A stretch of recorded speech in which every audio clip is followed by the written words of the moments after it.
வணக்கம் நண்பர்களே, அனைவருக்கும் வணக்கம். இன்றைக்கி நம்ம இந்த ஒரு வீடியோவில் எதை பற்றி பார்க்க போகிறோம் அப்படின்னு பார்த்தீங்க அப்படின்னா, நகைக்கடன் தள்ளுபடி. யாருக்கு இந்த நகைக்கடன் தள்ளுபடி பட்டியலில் பெயர் வரும், இவற்றை பற்றி தான் இந்த ஒரு வீடியோவில் கிளியர் கட்டாக நான் உங்களுக்கு எக்ஸ்பிளைன் பண்ண போகிறேன்.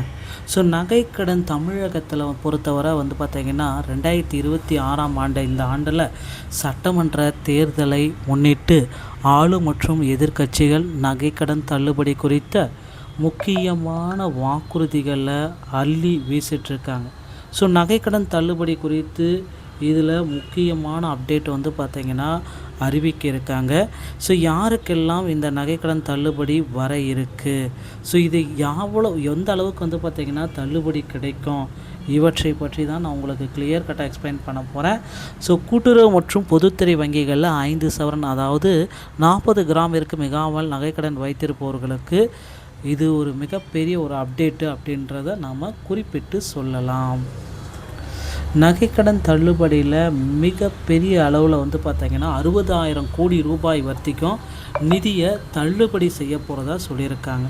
மிகப்பெரிய அளவில் இந்த தள்ளுபடி இருக்கும் அப்படின்றது எல்லோர் மத்தியிலுமே இருக்க போகுதுங்க. பயனாளிகளின் தேர்வு செய்ய தெளிவான நிபந்தனைகளும் தகுதிகளும் வகுக்கப்பட்டுள்ளன. குறிப்பாக தமிழகம் மற்றும் முகவரி கொண்ட ரேஷன் கார்டு, ஆதார் எண் போன்ற ஆவணங்களை சரியாக சமர்ப்பித்ததற்கு மட்டுமே இந்த 100% தள்ளுபடி உண்டாகும் அப்படின்றத சொல்லியிருக்காங்க. ஸோ தமிழகம் முழுவதுமே 5 சவரன் நகைக்கடன் தள்ளுபடி ஒரு முழுமையான அப்டேட்டு. ஸோ தள்ளுபடி பெற தகுதியுள்ளவர்கள் தமிழக ரேஷன் அட்டை மற்றும் ஆதார் அட்டை வச்சிருக்கணும். தமிழக அரசால் வழங்கப்படும் செல்லுபடியாகக்கூடிய ரேஷன் அட்டை வைத்திருக்கணும். தமிழ்நாட்டை சேர்ந்தவராக இருக்கணும். ஆதார் விவரங்களை கண்டிப்பாக வழங்கியிருக்கணும். ஸோ இலங்கை தமிழர் மற்றும் ஓய்வூதியதாரர்கள், மறுவாழ்வு முகாம்களில் வசிக்கும் இலங்கை தமிழர்கள் மற்றும் இலங்கை அரசின் குடும்ப ஓய்வூதியர்களுக்கு தள்ளுபடி உண்டு. வழக்கமான பொருட்கள் வாங்குவோர் ரேஷன் அட்டைகளை பயன்படுத்தி தொடர்ந்து மாதந்தோறும் பொருட்கள் வாங்குவோர்களுக்கும் தள்ளுபடி உண்டு.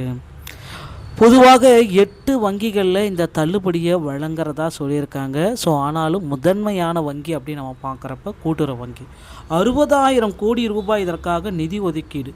ஸோ நிதி ஒதுக்கீடுன்னு பார்க்குறப்ப நகைக்கடன் தள்ளுபடிக்காக சுமார் 60,000 கோடி ரூபாய் வரை நிதி ஒதுக்கீடு செய்ய திட்டமிட்டப்பட்டுள்ளது அப்படின்றத தெளிவாக தற்சமயம் குறிப்பிட்டே சொல்கிறாங்க. ஸோ மொத்தம் 8 பொதுத்துறை வங்கிகள், கூட்டுறவு வங்கிகள் மட்டுமின்றி குறிப்பிட்ட சில 8 வகையான பொதுத்துறை வங்கிகளில் பெறப்பட்ட கடன்களும் இதில் பொருந்தும்.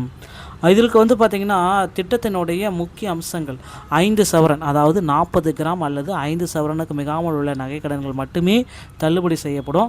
5 சவரனுக்கு மேல் கடன்கள் இருந்தால் மொத்த எடை 40 கிராம் அதாவது 5 சவரனுக்கு மேல் இருந்தால் தள்ளுபடி செய்ய தகுதியற்றவர்களாக கருதப்படுவர். தள்ளுபடி பெற தகுதியற்றவர்கள் அப்படின்னு பார்த்தா 5 சவரனுக்கு மேலே இருக்கிறவங்க, ஓகேங்களா. அது இப்போ கொடுத்துருக்காங்க. ஒருவேளை தேர்தல் வாக்குறுதிகளை எல்லாமே ரெஸ்ட்ரிக்ஷன்ஸ் எல்லாமே இருக்கலாம்.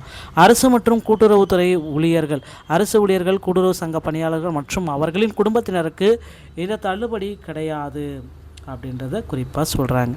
ஸோ வெளி மாநிலத்து அட்டைதாரர்கள், ஆந்திரா, கேரளா, புதுச்சேரி போன்ற பிற மாநில கொண்டை கொண்ட ரேஷன் அட்டைதாரர்களுக்கு தள்ளுபடி கிடைப்பதில் வாய்ப்பு இல்லை அப்படின்றத குறிப்பாக சொல்கிறாங்க. ஸோ அடுத்த கட்ட நடவடிக்கைகள் என்ன அப்படின்றது இப்போ உங்களுக்கு பார்த்திங்கன்னா ஆய்வுக்குழு முழுமையை தகுதியானவர்களை கண்டறிய தனிக்குழு அமைக்கப்பட்டு ஆய்வு பணிகள் நடைபெற்று வருகிறது. பெயர் பட்டியல் எல்லாமே சரிபார்த்துருக்காங்க. தகுதி உள்ளவர்களின் பெயர் பட்டியல் விவரங்கள் மொபைல் எண் மூலம் சரிபார்க்கும் வசதியும் வெளியிடப்பட்டிருக்கு. அரசாணை இந்த மாத இறுதியில் அதிகாரப்பூர்வ அரசாணை வெளியாகும் என்று எதிர்பார்க்கப்படுகிறதுங்க. ஸோ பிற மாநிலத்தவராக இருந்தீங்க அப்படின்னா உங்களுக்கு வரத்துக்கு இது வாய்ப்பே இல்லை. இருப்பிடச் சான்றிதழ் நகைக்கடன் வாங்கும் பொழுது வழங்கப்பட்ட ஆதார் மற்றும் குடும்ப அட்டை முகவரி கண்டிப்பாக தமிழ்நாட்டில் இருப்பவருக்கு மட்டும்தான் முன்னுரிமை. ஸோ வேறு நாட்டில் இருந்தீங்க அப்படின்னா, வெளி மாநிலத்தில் இருந்தீங்கன்னா உங்களுக்கு ரிஜெக்ஷன் ஆகிடும்.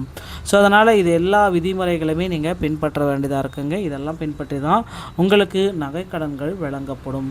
ஸோ நகைக்கடன் வாங்க இப்போந்தே தயாராகிக்கோங்க. விரைவில் இந்த மார்ச் 31க்குறாங்க நகைக்கடனை உங்கள் அருகாமையில் இருக்கிற கூட்டுறவு வங்கிகளில் முதன்மையாக பெற்று வைத்துக் கொள்ளுங்கள். இந்த வீடியோ உங்களுக்கு பிடிச்சிருந்தால் நீங்கள் நம்முடைய சேனலோட இணைந்திருங்கள். மீண்டும் ஒரு நல்ல தகவலுடன் நான் உங்களை சந்திக்கிறேன். நன்றி, வணக்கம், தேங்க்யூ.